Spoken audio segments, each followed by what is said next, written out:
पूर्णिया के निर्दलीय सांसद पप्पू यादव नीट छात्रा के मौत के मामले को पुरजोर तरीके से उठा रहे हैं, लगातार बातों को रख रहे हैं और कई गंभीर आरोप भी लगा रहे हैं। इस मामले में उनका साफ तौर पे कहना है किसी मंत्री विधायक के पुत्र की इसमें संलिप्तता है, ये आरोप भी लगा रहे हैं पप्पू यादव।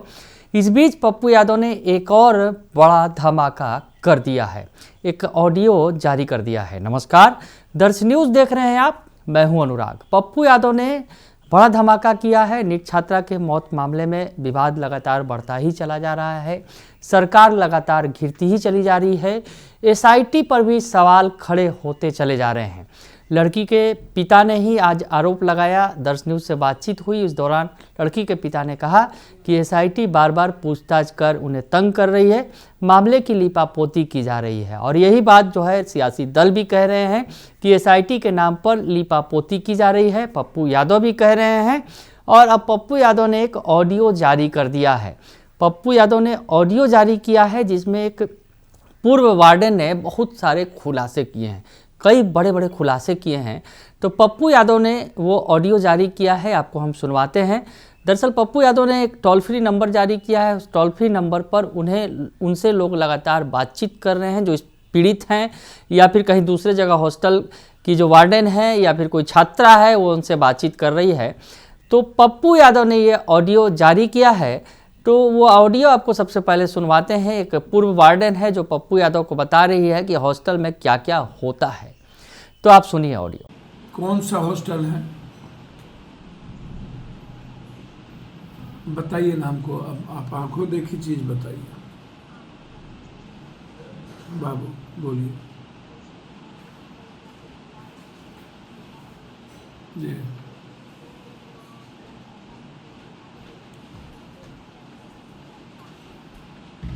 हम समझ नहीं पाए इसमें क्या कह रहे हैं। जैसे कि बिल्डिंग लिया, हाँ ठीक है, हॉस्टल ऑनर बिल्डिंग देता है, ठीक है।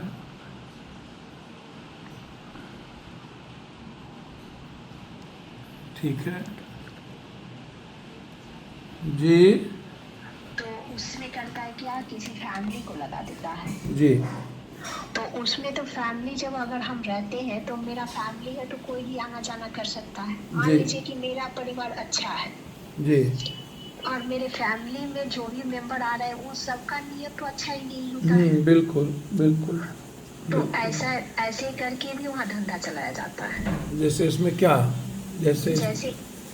जैसे कि अगर मान लीजिए कि हॉस्टल में 50 लड़कियां हैं जी, तो 50 लड़कियां तो अच्छी नहीं होती है, हाँ। 2-4 उसमें बदतमीज भी होती है।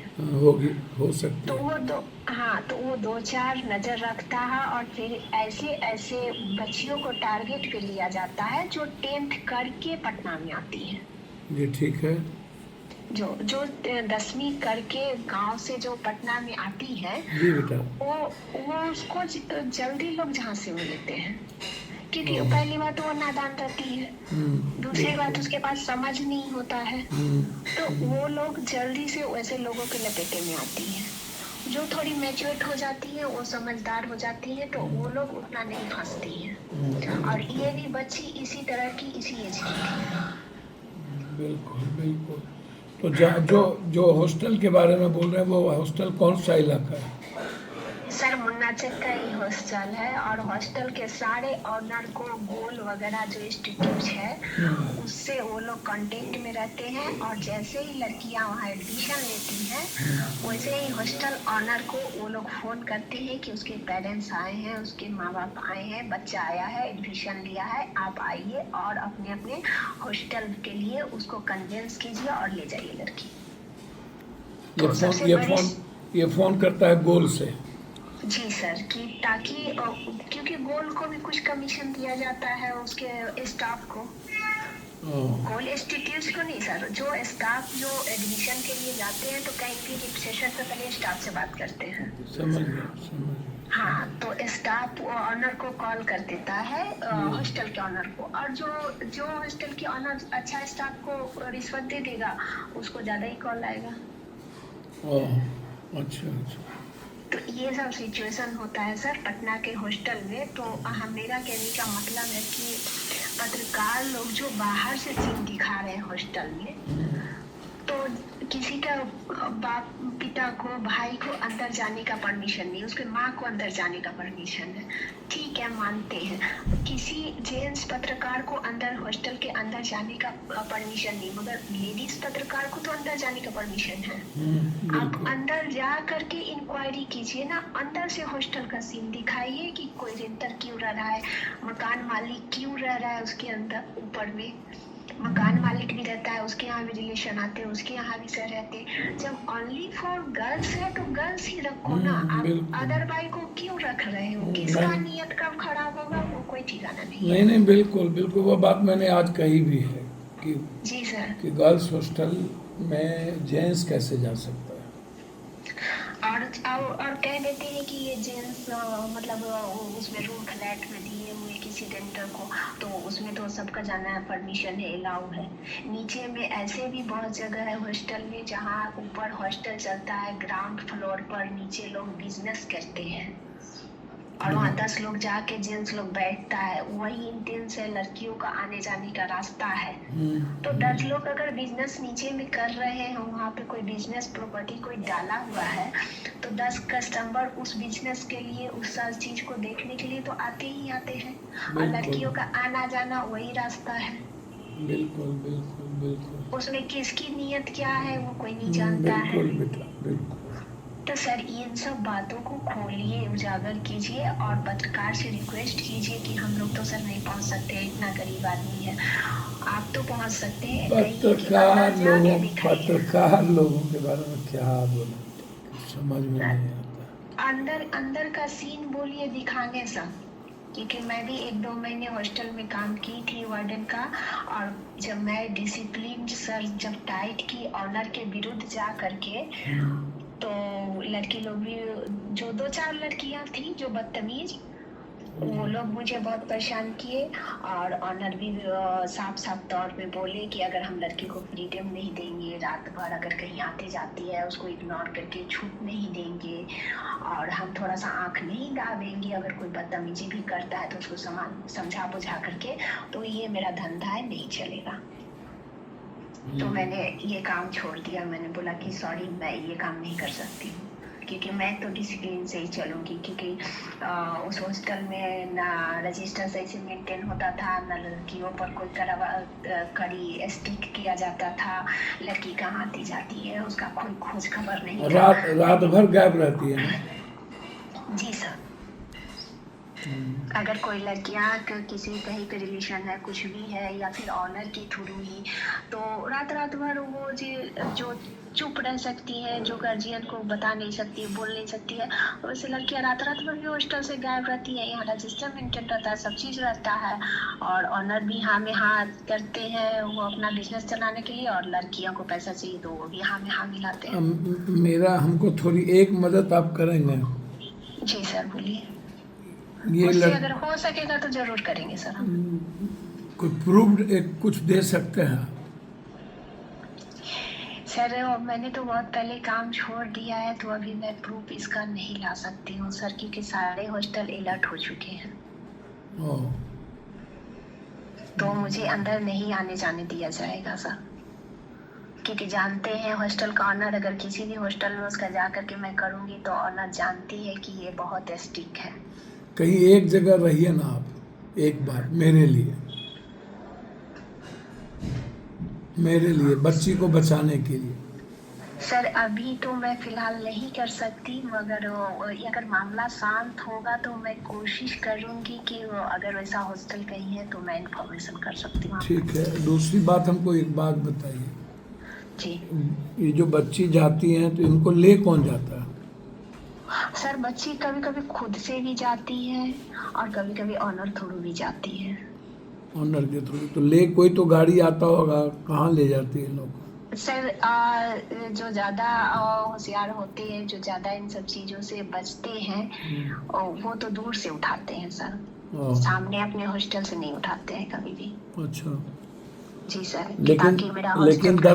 लेकिन 10 बजे रात के बाद या 11 बजे रात के बाद बच्ची निकल रही है तो सीसीटीवी फुटेज पर रिक्शा से जा रही हो या पैदल जा रही हो तो सर ऐसा नहीं होता है सर। जैसे अब शाम में निकल गई हूँ 6 बजे, 8 बजे तक आपको हॉस्टल आने का अलाउ है, परमिशन है कि आप 8 बजे और तक नहीं आई तब नहीं आई तो उसके बाद अगर उसका वार्डन सही रही तो ऑनर को बोली, उसकी खोजबीन की, उसको धमकी दी कि सर आप बच्ची लाइए या तो बच्ची कहाँ गई उसका पता लगाइए, नहीं तो हम पेरेंट्स को फोन करेंगे। तो उस सिचुएशन में डर के थोड़ा सा ऑनर की शायद पोल न खुल जाए तो कभी कभी ले भी आती है और कभी कभी उस तरह का वार्डन नहीं रहा तो छोड़ भी देती है, क्योंकि मैंने खुद किया है ऐसा। और आपने खुद किया ऐसा? जी सर। तो लड़की किसी बॉयफ्रेंड के पास गई हुई थी और जब मैंने खाना देते समय उसका अटेंडेंस चेक किया, क्योंकि रात में कोई अटेंडेंस वगैरह नहीं बनता था, मैंने ऑनर के विरुद्ध जा करके रात में मैंने अटेंडेंस बनाना शुरू किया कि जितनी भी लड़कियां प्रेजेंट है दिन में उतनी लड़कियां रात में खाना लेगी और सब डायरी में अपना सिग्नेचर करेंगी, ताकि मेरे पास प्रूफ रहेगा कि लड़की लोग प्रेजेंट है। तो मैं 2 बच्ची भागी हुई थी, तो मैंने 9 बजे रात से उसे ढूंढना शुरू किया, पूरे बिल्डिंग में नहीं मिली। उसके बाद उसको उस लड़की के फ्रेंड को मैंने पकड़ा और पकड़ के पूछा कि ये तुम्हारी 2 लड़कियां जो है तुम्हारी दोस्त है, बताओ कहाँ गई होंगी। तो बोली कि मुझे नहीं पता है। हमने बोला उसके फोन पे फोन लगाओ। तो उसने जब फोन पे वो अपने फोन से जब फोन लगाया, मैंने अपना फोन नहीं दिया कि मेरा फोन देख के नहीं उठाएगी, तो उसके फोन से जब ने फोन लगाया तो लड़कियां दोनों बाहर निकली हुई थी और मैं बोली कि अभी के अभी तुम हॉस्टल आओ, तो रिक्वेस्ट करने लगी कि नहीं मैं सुबह आऊंगी, अभी नहीं आऊंगी, आप छोड़ दीजिए। मैंने धमकी दिया कि तुम्हारे माता पिता को अभी के अभी मैं कॉल करूंगी। फिर मैंने ऑनर को फोन किया 10 बजे रात में, तो ऑनर बोली कि ये दोनों लड़कियां हैं। तो मैंने थोड़ा टाइट थी इसलिए ऑनर मुझसे भी शक पकाती थी, तो ऑनर बोली कि ठीक है मैं लाती हूँ, मैं पता करती हूँ। तो उसने फिर लड़कियों को फ़ोन किया और जहाँ भी लड़कियां थी वहाँ से दोनों लड़कियों को उठा के लाके मुझे 12 बजे रात में मुझे दिया। ये लोग कितना पैसा लेता है ऑनर बाहर भेजने के लिए? सर ये तो मैं ज़्यादा दिन काम नहीं कर पाई, मैं ये सब नहीं मैं बता सकूंगी मैं सर, मगर 12 बजे रात में दोनों लड़कियों को पकड़ के लाके मुझे दिया गया। तो ऐसे भी होते हैं सर। अगर सर ऑनर सही रहेगा, इतनी बच्चियों को फ्रीडम नहीं देगा, तो फिर बच्चियां सुरक्षित रहेगी सर। कोई ऑनर सही है सर कहा नहीं जा सकता है, और हॉस्टल के मामले में ज़्यादातर लेडीज ही ऑनर होती है और लेडीज़ के आड़ में काम बहुत अच्छा होता है सर। मैं इतना ही करना चाहूँगी। मैं भी एक औरत हूँ, पर एक औरत से पहले मैं भी एक बेटी रह चुकी हूँ, बहन रह चुकी हूँ, माँ भी हूँ। पर सर औरत के आड़ में ही अच्छा काम चलता है, इन लोग का फलता फूलता है, ताकि कोई जल्दी शक ना कर सके। देखिए अभी नीलू अग्रवाल भी एक औरत है, हॉस्टल चला रही है, और भी बहुत सारे ऐसे ऑनर है जो हॉस्टल चलाती हैं। और एक नहीं सर, 8 10 हॉस्टल चलते हैं एक ऑनर का। पता नहीं चलता है, मगर 8 10 हॉस्टल चलते हैं सर। खाना उतना अच्छा नहीं रहता है, 8,000 7,000 रुपया उन लोग चार्ज लेता है। आखिर आप 10 हॉस्टल जिस बिल्डिंग को आप 1 1.5 लाख रुपया रेंट दे करके आप हॉस्टल के लिए जिस बिल्डिंग को रेंट देते हैं दूसरे आदमी को, कहाँ से इतना पैसा लाते हैं आप? कहाँ से इतना पैसा लाते हैं सर? दूसरी बात सर, एक और चीज करना चाहते हैं कि सर ये जो जितने भी थाना पर महिलाएं होती हैं, पुलिस के बारे में मैं बोलना चाहती हूँ सर, मेरा पर्सनल एक्सपीरियंस है, मैं दूसरे पे कमेंट नहीं करना चाहती हूँ सर। वो लोग और ज्यादा अभी बदतमीजी करते हैं। कोई अगर सही बात कहने भी जाए, अगर दिखाने भी जाए, अगर सबूत लेकर के भी जाए सर ना, तो जेंट्स लोग तो थोड़ा देर के लिए सोचते हैं कि इनके पास सबूत है, क्या करेंगे नहीं करेंगे, मगर महिला जो कांस्टेबल होती हैं, चाहे एचओ होती है, वो पूरे रोब से उसको दाबती है और धुतकार के भगाती है सर। ताकि वो भी महिला है और सामने जो कंप्लेन करने गया है वो भी महिला है। सब इन्वॉल्व है इसका मतलब? जी सर। तभी तो इतनी हिम्मत बढ़ गई यहाँ के एचओकी रश्मि जो है, इसी कारण इसकी हिम्मत बढ़ गई और ये सभी बपोती किया करते हैं मिल करके। क्योंकि मेरा पर्सनल पुलिस के बारे में एक्सपीरियंस है सर। मतलब पुलिस ज़्यादा इन्वॉल्व है? जी सर, चाहे वो शहर हो चाहे वो गांव हो सर, क्योंकि इसका दबदबा बहुत ज्यादा ही चल रहा है। कैसे होगा? सर मैं एक बात ये कहना चाहती हूँ कि औरत, मैं भी औरत हूँ सर, औरत ही औरत की दुश्मन है। सभी औरतों को तो बारे में नहीं कह सकती हूँ, मगर उसी में जो 2, 4, 10 औरत है ना, वो पूरे समाज को गंदा बना रखा है। सही। औरत ही औरत का आज दुश्मन बन के बैठी हुई है सर। अगर वो औरत समझती कि ये मेरे भी घर में ऐसी बच्ची है, बहन है, बेटी है, तो अच्छे से इंक्वायरी करती सर पहले। कोई उम्मीद है बचने का? सर उम्मीद तो नहीं लगता है सर, क्योंकि जितने लोग इस पे इन्वॉल्व है ऊपर से नीचे तक सर, नहीं लगता है। और ये लोग का पहुंच हर क्षेत्र में होता है सर। इतना पैसा होता है ना इन लोग के पास कि ये जज हो, वकील हो, एसपी हो, डीएसपी हो, हर क्षेत्र में, या कोई विधायक हो, हर क्षेत्र में ये लोग का पहुंच होता है सर, और सपोर्ट होता है अंदर से सर। तो हम कैसे बचाएंगे अकेले बच्ची को? वही तो बात है सर कि अकेले कोई नहीं लड़ सकता है सर। अगर नहीं लोग खुल के सामने आएंगे, नहीं सपोर्ट करेंगे सर, तो इस सब अच्छे पोस्ट पर बैठे हुए लोग इन्वॉल्व होते हैं सर, नहीं लड़ पाएंगे सर। तब तो हम ही को मरवा देगा ये लोग। सर देखिए होता है क्या, जो इसी कारण पप्पू यादव, वही तो मैं कह रहा हूँ कि अकेले पप्पू यादव क्या करे। तो इसीलिए सर मैंने वो बोला ना कि वार्डन का काम मैं इसीलिए छोड़ दी थी सर, क्योंकि मैं बहुत ज़्यादा ही टारगेट पर और हाईलाइट हो गई थी, क्योंकि उनका एक नहीं 8-10 हॉस्टल चलता था।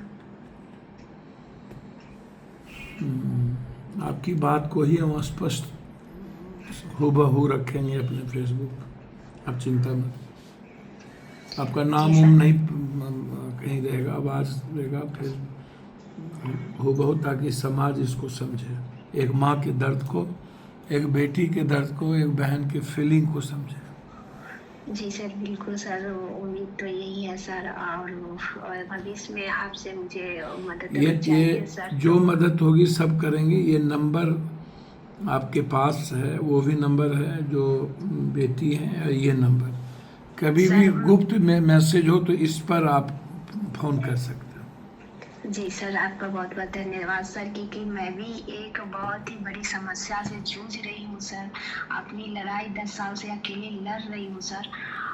आप इस पर डिटेल भिजवाइए, और जो हमारे छोटे भाई हैं इस पर आपसे बात कर लेंगे, हम उसको देख लेंगे, आप चिंता मत करिए। क्योंकि सर मैं अभी तो इतना समस्या मैं अपना नहीं बता सकती हूँ सर कि मेरे साथ क्या क्या पीड़न हो रहा है, बट समाज से मैं यही कहना चाहूँगी सर, चाहे लोगों से, कि अपनी बच्चियों को, अपनी बेटियों को, अपनी पत्नियों को समझिए उसे, क्योंकि मैं एक बेटी से माँ। तो सुना आपने ऑडियो कि पप्पू यादव को जो वार्डन है, पूर्व वार्डन जो काम करती थी एक हॉस्टल में, वो बता रही है कि किस तरह से सेटिंग गेटिंग का खेल चलता है हॉस्टल के अंदर, क्या कुछ हो रहा है। पटना के हॉस्टल्स जो हैं किस कदर जो है गंदे काम में डूबे हुए हैं, ये वो खुलासा करती नज़र आ रही है इस ऑडियो के जरिए। इतना ही नहीं, पप्पू यादव ने 1-2 और ऑडियो जारी किए हैं, बातचीत किया है लड़कियों से, और छात्राओं का फ़ोन उनके पास आया है जो बता रही हैं, तो वो खुलासा कर रही हैं कि क्या कुछ हुआ था और किस तरह से जो घटनाक्रम हुआ था वो साझा कर रही हैं पप्पू यादव से। वो ऑडियो भी आपको सुनवा देते हैं जो पप्पू यादव बातचीत कर रहे हैं। जब अभी आए थे, थोड़े दिन पहले ही आए, 2-3 महीना मुझे यहाँ पर आया हुआ है। बेटा, यहाँ पर मुसल्लमपुर हाट में एक हॉस्टल पड़ता है, वहीं पे हम रह रहे थे। स्टार्टिंग में आए तो 500 रजिस्ट्रेशन फीस सबमिट करके और पूरा उनको रेंट देके हम शिफ्ट हुए। शिफ्ट होने के 6 से 7 दिन बाद, या 6 से 1 हफ्ते के भीतर जो मतलब लीज पर उन्होंने ले रखा है। पहले मैं सोचती थी कि वो हॉस्टल मालिक है, मुझसे बताया था कि मैं खुद हॉस्टल मालिक हूँ, पर मुझे रहते रहते पता चला कि उन्होंने लीज पर ले रखा है किसी से, मतलब वो बिल्डिंग किसी और का उन्होंने ले रखा है। तो वो आए तो 10 बजे, 10 से 11 बज रहा था रात में, तो आए तो दरवाजा खटखटाए, मैंने नहीं खोला। जब मैंने नहीं खोला फिर उसके बाद हमने कहा क्या हुआ भैया बताइए, तो बोले आपका वाईफाई चल रहा है, वाईफाई में कुछ ग्लिच था। तो हमने कहा ठीक है। हम जैसे ही बाहर निकले, मतलब रूम से जैसे ही बाहर निकले, उन्होंने मतलब बदतमीजी की तो मैं 112 डायल किया आपातकालीन सेवा, तो वो तुरंत बहादुरपुर थाने पे कंप्लेन रजिस्टर्ड हुई और तुरंत पुलिस आई 10 मिनट के भीतर। तो वो आके जब मुझसे सब मतलब वो पूछे, पूरा मेरा बयान लिए अपने टैबलेट पे पुलिस सारा, फिर उसके बाद उनको बोले और फिर उसके बाद बोले कि अब आप यहाँ आप क्या चाहती हैं। तो हमने कहा हम 24 घंटे के भीतर यहाँ से खाली कर देंगे। हमारा जितना किराया बकाया था वो सारा मैं छोड़ के, अपना सारा सब छोड़ के चली आई वहाँ से दूसरी जगह। अब 1 महीना मैंने वहाँ से खाली कर दिया था 30 दिसंबर को, 1 महीना हो गया है सर। उसके बाद सोचिए 21 तारीख से, यही 21 परसों से रात में क्या हो रहा है कि मतलब वो जितनी हॉस्टल में लड़कियां रहती थी, 6-7 मंजिला का बिल्डिंग है वो, तो उनसे वो अब वो हॉस्टल ओनर क्या कर रहे हैं, उनको मैंने तो नंबर नहीं दिया उन लड़कियों को, तो उन तक मेरा नंबर पहुंचा कैसे? इसका मतलब हॉस्टल ओनर ने मेरा नंबर दिया है। अब वो लड़कियां मुझे फ़ोन कर रही हैं और फ़ोन कर रही हैं तो ये कि आप कहाँ रह रही हैं, पहला प्रश्न उनका यही है। फिर मान लीजिए हम ब्लॉक कर रहे हैं तो भी यही मैसेज आ रहा है, आप कहाँ रह रही हैं, आपसे कुछ ज़रूरी बात, मतलब कहीं ना कहीं मेरा लोकेशन छानबीन करने का कोशिश किया जा रहा है। और जिस नंबर से धमकी आई थी उसमें ये बोला गया था कि आप चली गई हैं तो सोच के कि आपको हम छोड़ दिए हैं, ऐसा थोड़े नहीं है।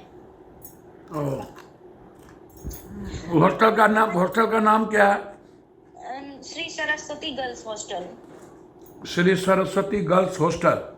माँ सरस्वती, हाँ माँ सरस्वती गर्ल्स हॉस्टल करके राम रतन हॉस्पिटल के पास है ये, मुसल्लमपुर। राम रतन हॉस्पिटल के पास। मालिक का क्या नाम है जो भाड़ा पे लिया है? भाड़ा में जो लिए उनका नाम ऋतिक राज है। ऋतिक राज है। नंबर सर वहाँ की लड़कियों में एक लड़की है जो मतलब सामने रहती है, वो मतलब मेरे ही फ्लोर में सामने रहती थी। उसके कमरे पे रात ये रुकता थे, मतलब हमने 2-3 दिन में सब कुछ, मतलब जैसे आप किसी नई जगह पे जा रहे हैं, मतलब उसके कमरे में रुकता था ये? हाँ, पूरा रात। क्या नाम है वो लड़की का? सर वो मुस्लिम लड़की है, दिलकाशा रहमानी उसका नाम है। दिलकाशा रहमानी। कहाँ घर है उसका? सर हमें नहीं पता, उस लड़की के बारे में कुछ नहीं पता, लेकिन बस एक मिनट लाइन पर रहिए। ऋतिक, पप्पू यादव, एक बक्सर के लड़की बच्ची को काहे तंग करते हो बेटा? बक्सर की एक बच्ची आपके हॉस्टल में रहती थी, वो चली गई, उसके बाद उसको तंग करना कि मैं क्या समझती हैं कि मैंने छोड़ दिया है। ऋतिक ये सब काम ना करो बेटा प्लीज। अब नाम बक्सर की बच्ची है, क्या नाम है बेटा? क्या नाम है? शांभवी सिंह। उनका कहना है कि मेरे यहाँ रात आ गए थे, सामने में एक बच्ची रहती है, उनके रूम में ये रात भर रहता था, हम जानते नहीं थे और एक दिन वाईफाई के कारण मेरे यहाँ आ गया, अब उसको हमें तंग करता है।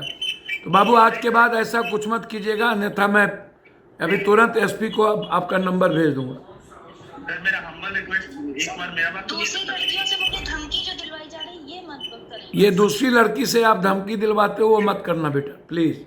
नहीं सर मेरा हम्बल रिक्वेस्ट है। हाँ बोलिए। आप आज सर यहाँ मतलब पूछताछ कर लीजिए, लड़कियों से पूछताछ कर लीजिए। लड़कियां आपसे मिली हुई हैं तो क्या जो कुछ लड़कियां आपसे मिली होगी उनसे क्या पूछताछ करें? ये लड़कियां आप मत फोन करवाइए, बात खत्म हो गई, क्लोज करिए इस मैटर को। नहीं सर किन्हीं से बात नहीं करवाते हैं, निकाल सकते हैं सर। बेटा वो चला गया, पुलिस भी आई, पुलिस में इन्होंने कंप्लेन भी किया था आपके खिलाफ। अब मेरा एक ही रिक्वेस्ट है कि आप किसी कीमत पर उस हॉस्टल के साथ के बच्चियों के साथ आप ये ना करें प्लीज।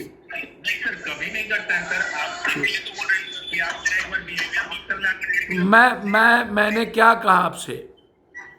ठीक है, समझ गया। मैं कहा कि एक बच्ची चली गई, उसको आप टारगेट मत कीजिए प्लीज। ठीक है सर, ह्यूज रे। Thank you. धन्यवाद आपने। Hello, hello. हाँ सर। आप बेफिक्र रहिए बेटा।